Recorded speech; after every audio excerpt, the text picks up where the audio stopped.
was Kasturba Gandhi? He was the Mahatma, a man that the world venerates as a prophet of peace.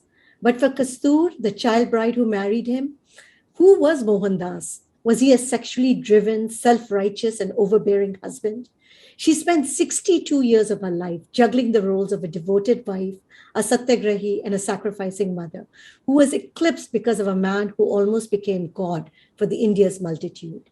Kastur is long dead, but she lives on in the pages of her fictional diary, the diary written by renowned author Neelima Dalmia Adhar, and it lays it bare to the world what it means to be Kasturba Gandhi, wife of Mohandas Karamchand Gandhi. It's a gripping tale of unconditional love, passion, sex, ecstasy, and the ultimate liberation that every woman seeks. Welcome, Nilima. So excited to talk about your book, The Secret Diary of Kasturba. Thank you so much. I'm delighted to be here today. I want to ask first, why did you feel you would be qualified to write a secret diary on Kasturba? Frankly, Sukirti, I thought I was most unqualified to write it. I always believed that somehow, unfortunately, influenced by Richard Attenborough's film, Gandhi, Kasturba was depicted as this very, very insignificant housewife, this head covered lady who has no role to play except blink and you miss and she's gone. And everybody treated her as somebody who's there, which you don't necessarily pay attention to. So that was the impression. And I always felt that her life is so insipid. I cannot write this hagiography of a forgotten woman who is Kasturba Gandhi, who is totally overshadowed by the Mahatma. I said, I won't be able to do justice to it. So initially, I had this reservation about writing about Kasturba. I have written a story about Kasturba in her own voice. I wanted to get into the character of Kasturba. And the reason I wanted to get into the character of Kasturba is just once I started reading up about her, I said, let me understand. First of all, I've found that there was very little written about Kasturba. The only things that were available were Gandhi's diary, in which he talks about his own relationship with his wife, his experiments with truth, in which there was a lot of detailing about his life with Kasturba. And then another biography which Arun and Sunanda Gandhi wrote on the forgotten woman, it's called. So I used both extensively to get my factual data right. But what really astounded me was the misconceptions around Kasturba's life. Kasturba was definitely not a doormat. She was a firebrand young woman. She was extremely strong headed and she had a mind of her own. She was wealthier than Gandhi. She was the only child of a very wealthy cloth merchant, Kapadia. She was not one who could be brushed away or who could be bullied. When she married Gandhi, which was a choice not made to her, it was a child marriage. She came into a home where she had to do a whole lot of reform. Work even. She had to completely transform herself. She had to become a servile wife to this very demanding, very controlling husband. She had to live with a mother in law, with her other siblings of her husband's. And it was a less wealthy home, so she had to make compromises there. So she came into a home which was a sharp contrast to her parental home. A woman matriarch, the dominating mother in law, although her mother in law was very, very indulgent towards her, she was very loved by her. But that huge shift, she was not used to being controlled. She was not used to being told that you wear this and you have to take my permission before you go out. And her, as her young teenage fiery self, she revolted. She refused to take permission from Mohandas and leave when she had to go out. She said, no. I just found this story, this voice. I said, this has been buried. Again, huge injustice has been done to this voice of this fiery woman who contributed to the freedom movement in every which way. She was his shadow. She lived and breathed the air that he did. She took all his eccentricities. She accepted all the torture he inflicted on her. She took those knocks. She also shared the knocks that the world gave Gandhi. But nobody thought it worthwhile to talk about Kasturba. And also, when they do talk about her, you often see her very much in the background, but as a very frail woman, somebody at least that has been pictured as the one that was just following the word of her husband. She did nothing against her husband because she believed that was the dharma of her as a wife. Please tell us about that. I said, here is this woman who's dealing with this man who is her husband, who the world glorifies as the Mahatma. That came later, who drove the British out of India. She's dealing with this extraordinary man, but she's dealing with the ordinariness. Nobody had to deal with the ordinariness except her. She saw a side of him which only she saw.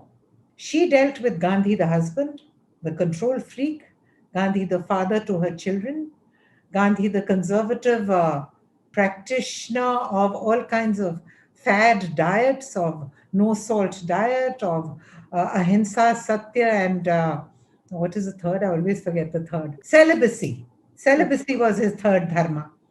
He inflicted celibacy on her and he preached non-violence, whereas there was an emotional unleashing of violence on her and her boys all the time. Look at the contradiction she's dealing with.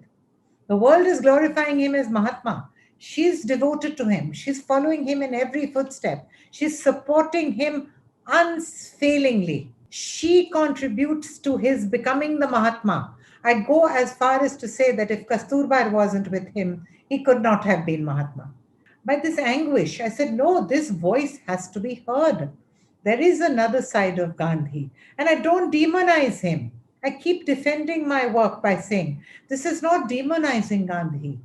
It's maybe humanizing him This is also. humanizing him. No, because a lot of people, especially, they know that he did not educate his kids, but he was one of the people that benefited from not only an education, he was benefited from an education abroad. What changed within him to say that no, now the path of life will teach you education? This is a very inexplicable duality. I have not been able to understand it. He believed in quirky things like, I will teach my children. They don't need a formal education. Whereas he struggled to get his degree. He wanted to go and bar at law at London. He wanted to go to that very famed, iconic college there and get his barrister's degree from there. And then when it came to his own children, which other Gandhi surfaced? Nobody has ever taught us in history and school books that there was another Gandhi who was the husband and the father who also needs to be looked at. And there was another family. If you are, I always say that, okay, all iconic men have a quirky side. The casualties are their marriages and their homes and their families. Then don't get married. If you have children and you have a wife, you have a duty towards them. You cannot say the world is my family, everybody is my child, therefore I have. So this is discrimination in reverse. You discriminate with your family, against your family. No, but a lot of young people say they don't like Gandhi because he was cruel to his wife. Is that also what the reality, your research showed, that he was cruel? Or was he just in a frame of mind that, look, it is my duty to my country and nothing else matters? That's true. For them, they were just driven by this duty towards the country.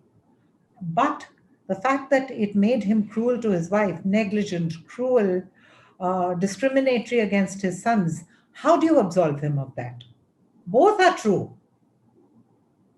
But if you are a saint, do you get the license to be a demon to your family? I strongly object to that.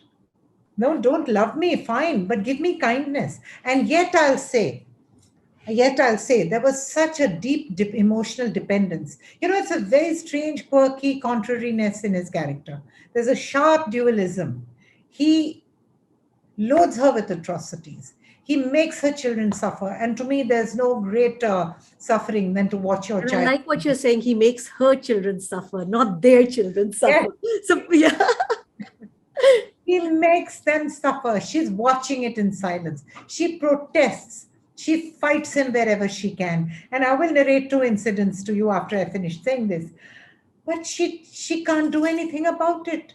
She ultimately has to give in. But do you think this dharma, the dharma of women, that we get caught up in the tides, which Kasturba shows up close, and the patriarchal mindset, she knows whatever he is doing is not within her sensibilities, but yet she feels that because he is her husband, she must follow? I would say today that if I were to choose in an unlikely, God forbid, ever a situation where I would have to choose between my husband and my children, without a blink of the eye, I would choose my children. But Kasturba was willing to forego her children because she just felt that Gandhi will not be able to survive without her. And not without reason. Gandhi falls very ill. There's an incident in the book where he falls very ill and she's in Calcutta. She's gone to be with Harilal because his wife is having another child. And he takes really seriously ill. And when she comes back, she sees him in that condition. And he says, ki, tum nahi aati to main mar jata. So there is that hugely visible emotional dependence on her. No, I want to understand a little bit further. Was it also because where would she have gone? I mean, because in that generation, in that time, even if you knew that there were atrocities, you just had to accept because you were not sure what would you do, where would you go. That's a major part of the decision making, where women were doomed to live in misery because they didn't have an option. But with Kasturba, her sons were living away. Harilal was living in Calcutta. He had a job there. She could have just gone and lived with him. No, she never, ever. She never allowed, let me put it even more sternly, she never allowed her children to badmouth their father. She never endorsed it. She never, ever thought herself as a separate entity from Mohandas. You said that when they were outcasts, they were treated as the untouchables. Do you feel that had a lasting scar also on Gandhi as to why he was so able to understand maybe the plight and what others were going through to remove this kind of inequality? No, no, that never had any scar on him. What had a scar on him that when he came back, he had to go through that purification. Purification ceremony. What scarred him was other things: apartheid, coming back to India, the British rule, which was heaping atrocities on Indians, the need for us to be free. That is what scarred him. That is what was his driving passion. So when we think about Kasturba, a lot of people say, of course, she was a satyagrahi. What do they mean? Where was her role? Because like you say, there's so little written about her other than her as the shadow. When she went to South Africa, she took total charge of the ashram there, which he set up.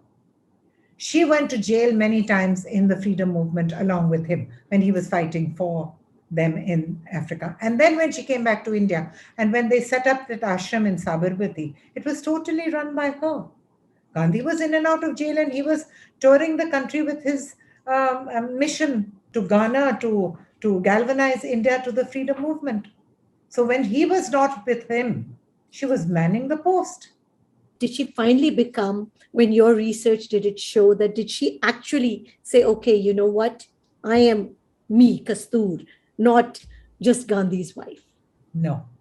There's a very heart-rending incident when they're leaving South Africa and they're coming back to India. And I'm talking like this in the spirit of a young woman, aspirational. She has a husband who's successful. She's got 4 boys. They're coming back to India. There's going to be another change for her. And there was a farewell party given by her, all the rich Gujaratis there for Gandhi and the family when they're going. And a lot of very expensive presents came to them. And there's this gorgeous watch and this necklace, which she fell in love with the moment she saw it, and she put it on. She's dancing, typical of any woman her age. She's in her 30s at that time. And or maybe late 30s or early 40s, I'm getting mixed on the dates. And she puts the watch on to Harilal, and they're so happy. These are our things, these are our gifts, we're going to take them home. And then comes this stern warning: take off the watch, give back the necklace, it doesn't belong to you. And she said, of course it belongs to me. It was made specially for me. And whoever it was who gave it to her, he gave it to me. I'm going to take it home. And then Gandhi is grilling her that, what are you going to do with it? And she said, I'm going to take it home. I'm going to give it to my daughters-in-law and I'm going to wear it. And then he says, but then your daughter, we won't marry your sons to girls who will ask for jewelry. And I'll give you whatever you want. And very snarkily, she says to me, what do you have to give? You've anyway given everything you have to the movement and to the party. And very grudgingly, she takes the necklace off. He says, this will go into the vault of the party activities, the party office. He takes the watch. Everything is put back into the vault. She teary-eyed, she goes home, rueing, wistfully saying that I knew I would never, ever have my way. So that is a very like a, what should I say, life-defining moment in her life. One of the other earlier life-defining moments was when he declares to be celibate. See, nobody has spoken about how Kasturba reacted. Maybe Yes. women those days were private about sex lives and about their relationship with their husbands. Granted, all of that. But I, as a woman of today, when I put myself into her shoes, knowing the kind of rebel she was, knowing the kind of firebrand she was, knowing that she was a very sexually aware woman.